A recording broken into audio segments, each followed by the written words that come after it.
The select clause is used when you want to fetch data from one or more tables. It has a structure select from, join, where, group by, having, order by. And these commands must be used in this exact order. If you put the where before the join, or the from after the where, for example, you will get an error. Now let's understand each one of these commands. Use the select to determine which fields you want to see in your query. You can also use the asterisk to bring all the fields of the table or tables. But that is not good practice and it can slow down your query.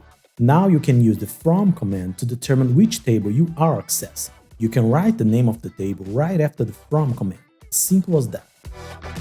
But sometimes we need to fetch information from one or more tables. Cross the information using an ID and then show the information from both tables in a single result. To do that, we need the join command. There are three types: left, right, and inner join. Let's talk about the main and most used one, the inner join. We already stated our main table in the from command.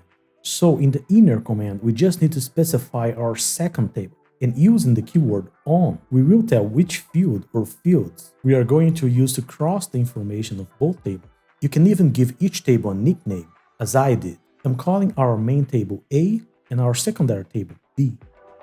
In many situations, the table that we are querying are very big, and we do not want to see all the information in the final result.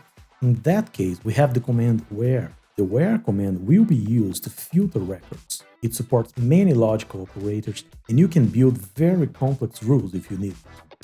Another situation that we often encounter when dealing with data, many times we need to group some fields and perform mathematical operations in others, like count, sum, percentage, etc. In our example, we are grouping the field department and summing the field salaries. So every time the same department shows up, the salary will be summed up, and the name of the department will appear only one time in the final result. To make it even more powerful, sometimes we want to perform filters in the final grouped result. For example, maybe we want to see departments which the summed salaries are higher than 51,000. To perform filters in the grouped result, we can use the having command. Just like the where command, it supports many logical operators, so you can build very complex filters.